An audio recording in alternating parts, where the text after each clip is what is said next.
اور اب اسلام کی حقانیت کو بلند و بالا انداز میں بیان کرتے ہیں، سڑکوں پر آ جاتے ہیں.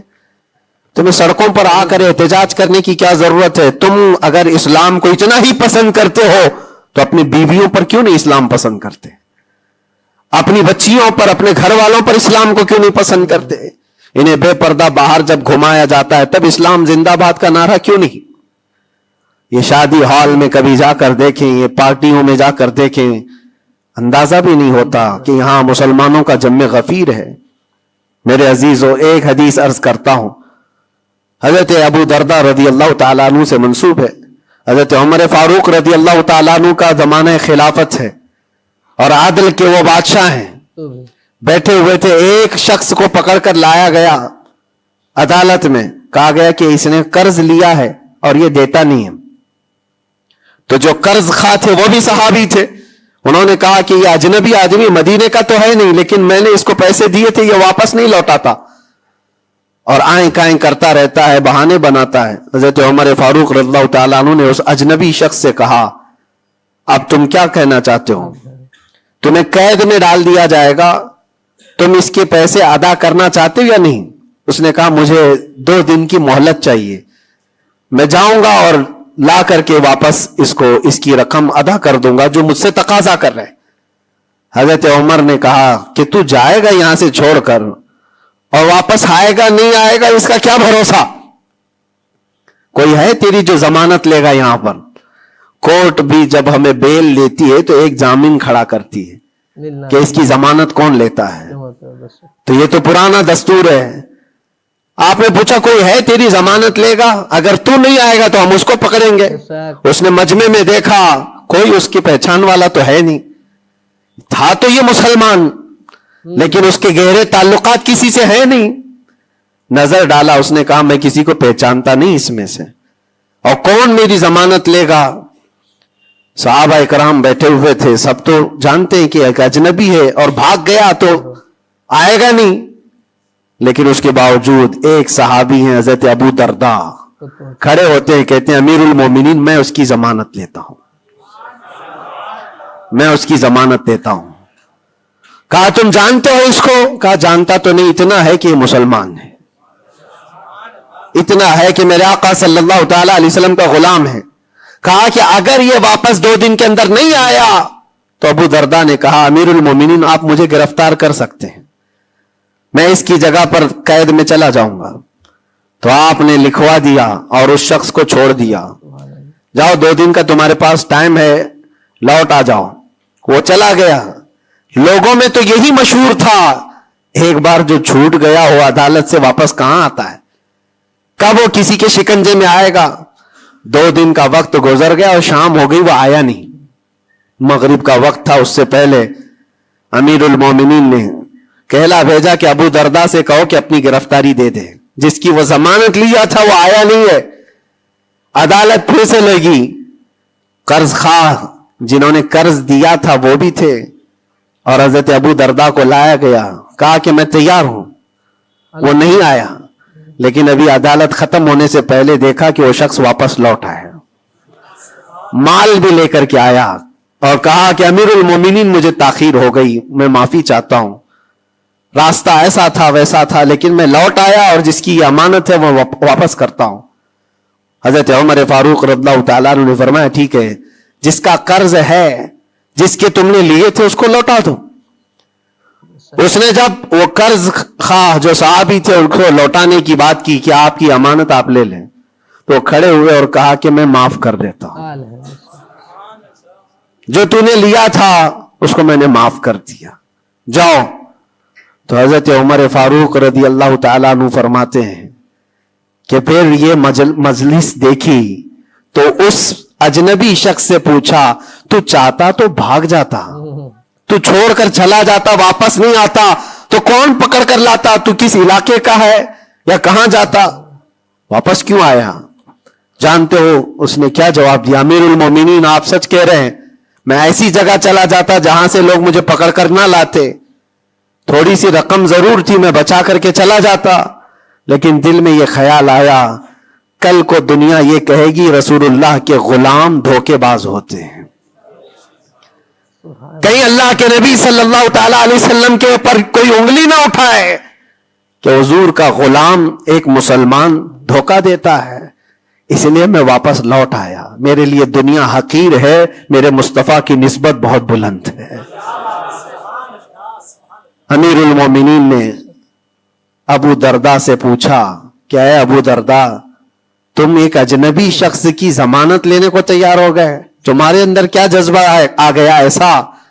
ابو درداء نے کہا امیر المومنین، میں نے دیکھا یہاں پر حالات ایسے کہ اس کو پہچاننے والا کوئی نہیں، اور اگر ہم میں سے کوئی بھی نہیں اٹھتا تو یہ شخص اور اس کے بعد آنے والی قوم یہ کہتی حضور پاک صلی اللہ علیہ وسلم کے غلاموں میں مدد کرنے کا جذبہ ختم ہو گیا ہے، نبی پاک صلی اللہ تعالی علیہ وسلم کے غلاموں میں مدد کرنے کا جذبہ چلا گیا، کوئی اگر یہ تانا مارتا، اس لیے میں کھڑا ہو گیا۔ زیادہ سے زیادہ کیا ہوتا کہ میں قید میں چلا جاتا، لیکن میرے نبی کی ذات پر کوئی انگلی تو نہیں اٹھا سکتا۔ حضرت امیر المومنین نے اس صحابی سے پوچھا تم نے قرضہ معاف کیوں کر دیا؟ اور عدالت میں مقدمہ کیا تھا، معاف کرنا تھا تو پہلے کر دیتے۔ آپ نے کہا کہ میں اس کو پہلے پہچانتا نہیں تھا، لیکن یہ جب 2 دن کا موقع لے کر گیا بھی اور واپس لوٹ آیا بھی، تو امیر المومنین میرا تو یہ حق بنتا ہے کہ میں اس مسلمان کا قرض معاف کر دوں، اس لیے کہ میرے دل میں بھی یہ خیال آیا کہ اگر میں معاف نہ کرتا تو کل کو دنیا یہ کہتی کہ رسول اللہ کے غلاموں میں معاف کرنے کا جذبہ بھی چلا گیا۔ یہ ہے پورا دین، یہ ہے پورا دین، ایک دوسرے کو معاف کرنے کا جذبہ، ایک دوسرے کی مدد کرنے کا جذبہ اور وعدے کو مکمل کرنے کا جذبہ، یہ کل ملا کر کے دین بنتا ہے۔ عزیزان گرامی وقار، آج جن حالات سے ہم گزر رہے ہیں، ہمارے درمیان نفرتوں کی دیواریں کھڑی ہیں، ایک دوسرے کو سلام کرنے سے بھی کتراتے ہیں، جبکہ مسجد کی صفوں میں شانے سے شانہ لگا کر کھڑے ہوتے ہیں۔ پھر وہ کون سا جذبہ ہے جو مر گیا ہے یا ختم ہونے کو آ گیا ہے؟ زندہ کرو۔ ہم اس نبی پاک صلی اللہ تعالی علیہ وسلم کی امت میں ہیں، اس نبی پاک صلی اللہ تعالی علیہ وسلم کی امت ہے جہاں ہماری جان جا رہی ہو لیکن میرے پڑوس میں کوئی پیاسا ہو تو ہم پانی نہ پی کر اسے پانی پلا دیتے ہیں۔ ہماری یہ تاریخ رہی ہے کہ نہیں رہی ہے؟ صحابہ اکرام کی یہ تاریخ ہے۔ مدینہ طیبہ کو جا کر دیکھ لینا، نبی پاک صلی اللہ تعالی علیہ وسلم کے اس پاک زندگی میں ایسا بھی تھا کہ ایک صحابی کے گھر گوشت کا تحفہ آیا، بھنا ہوا گوشت تھا، کسی نے دیا، انہوں نے یہ سوچ کر کے بغل میں دے دیا مجھ سے زیادہ بھوکے میرے پڑوسی ہیں، پڑوسی نے یہ سوچا مجھ سے زیادہ میرا پڑوسی بھوکا ہے، وہ گوشت کی بھنی ہوئی سری بکری کی مدینے میں ایک رات میں سب گھروں میں گھومتی گھومتی اسی پہلے صحابی کے گھر آ گئی۔ ہر ایک کو یہ خیال تھا مجھ سے زیادہ حق اس کا ہے، ہر ایک کو یہ خیال تھا مجھ سے زیادہ اس کا حق ہے۔ عزیزان گرامی وقار، آج جو حالات ہیں وہ بہت بدلے ہوئے لگتے ہیں، بہت بدلے ہوئے لگتے ہیں کہ ہر ایک کو یہ لگتا ہے سب سے زیادہ حقدار میں ہوں، مجھ پر ہی رحم ہونا چاہیے، میری مدد ہونی چاہیے، دوسرے کی ہو یا نہ ہو۔ یہ تمام باتیں صرف اس لیے کہہ رہا ہوں کہ ائمۃ المسلمین اور عامتہم جو حدیث پاک میں آیا ہے، مسلمانوں کے امام، مسلمانوں کے لیڈر، ان کے بارے میں خیر خواہی کرنا یہ بھی دین ہے۔ اور آج تو جن حالات کو دیکھ رہے ہیں ہم، الیکشن کا ماحول ہے، ہر ایک کی نظر لوگوں کے صرف ووٹ پر لگی ہوئی ہے، اور پھر اس کے بعد پتہ نہیں 5 سال تک تو ڈھونڈتے رہو، پتہ بھی نہیں ملتا۔ لیکن ان حالات میں مسلمانوں کو یہ چاہیے کہ وہ اپنے حق کے رائے دہی کا پورا استعمال کریں۔ تمہارے کچھ حقوق ہوتے ہیں، تمہارے بھی کچھ مطالبے ہونے چاہیے۔ ہر قوم آج ووٹ دینے سے پہلے اپنے مطالبے رکھتی ہے کہ ہمارے محلہ بڑا خستہ حال ہے، اس کی گٹر بنا دو، اس کے فلاں کر دو، بجلی پانی صحیح کر دو۔ یہ ضروریات زندگی کے مطالبے تو رکھتی ہی ہے، مسلمانوں کے مطالبے کہاں چلے گئے؟ ہمارے حقوق کے بارے میں کبھی بات کیوں نہیں رکھی جاتی؟ اسی لیے میرے عزیزو، میرا مشن تو صرف اتنا ہے، ہمارا لیڈر وہی ہے جو ناموس رسالت کے لیے کھڑا رہتا ہے۔ ہم اس کو لیڈر بھی مانتے ہیں جو میرے آقا صلی اللہ تعالی علیہ وسلم کی عزت کے لیے کھڑا رہے، اس لیے کہ میرے عزیزو ہمارا پورا ایمان یہی ہے، ہمارا پورا ایمان یہی ہے. اور آپ کو پتا ہے محمد کی محبت دین حق کی شرط اول ہے، اسی میں ہو اگر خامی تو سب کچھ نامکمل ہے. اور اگر تم نبی پاک صلی اللہ تعالی علیہ وسلم کی محبت اور ان کی عظمت کے لیے کھڑے ہو گئے تو دنیا یوں ہی سنور جائے گی. آپ کو پتا ہے ڈاکٹر اقبال نے کیا ایک بہت پیارا حل دیا تھا ہمیں، بہت پیارا حل ہے. مسائل تو بہت ہیں، ہم بھی چاہتے ہیں ہمارے لیڈروں کے پاس رکھیں. ہماری ایجوکیشن کے مسائل ہیں، ہمارے گھر بار کے، ڈرینیج کے، روڈ کے، لائٹ کے، پانی کے، بہت سارے مسائل ہیں. اس کے علاوہ غربت کے مسائل، جاب لیس نوجوانوں کے مسائل، بہت ساری چیزیں، کیا کیا مسئلے رکھے. اور پھر قوم کے اندر جو خرابیاں آئی ہیں وہ تو ایک پہاڑ کے برابر ہیں. ہر دوسرا تیسرا نشے کا عادی ہے، ہر دوسرا تیسرا اخلاق سے گرا ہوا ہے. یہ تمام معاملات، عورتوں میں بے حیائی، نوجوانوں میں نشہ کی عادت، یہ تمام چیزیں دیکھ دیکھ کر ہم سوچتے ہیں کن کن مسئلوں پر بات کریں اور کس کس چیز کا علاج کرنے کے لیے نکلیں. تو ڈاکٹر اقبال نے ایک بات بتائی تھی. وہ دنیا گھوم کر کے آئے ہوئے انسان تھے. وہ پیرس گئے، اٹلی گئے، جرمن گئے اور وہاں کے قوموں کی ترقیاں بھی دیکھی اور اس کے بعد واپس آ کر کے کہا میں نے اپنی قوم اور حضور کی امت کی ترقی کو بہت گہرائی سے دیکھا. 8-10 سال کا ریسرچ کیا. میں نے معلوم کیا کون سی فیلڈ میں اپنے نوجوانوں کو اتارا جائے تو یہ کامیاب ہوں گے، کون سا ایسا میدان ہے جس میں مسلمانوں کو جمع کر دیا جائے تو یہ ترقی میں آ جائیں گے. سائنس ہے، فزکس ہے، جغرافی ہے، ایسٹرونومی ہے، بہت ساری چیزیں ہیں. کس چیز میں اتارا جائے؟ تو ڈاکٹر اقبال کہتے ہیں میں نے بہت غور و فکر کیا، آخرکار اس نتیجے پر پہنچا کہ اس امت کی کامیابی کا صرف ایک ہی نقطہ ہے، ایک ہی راز ہے کہ محمد سے وفا تو نے، تو ہم تیرے ہیں. یہ جہاں چیز ہے کیا، لوح و قلم تیرے ہیں، لوح و قلم تیرے ہیں.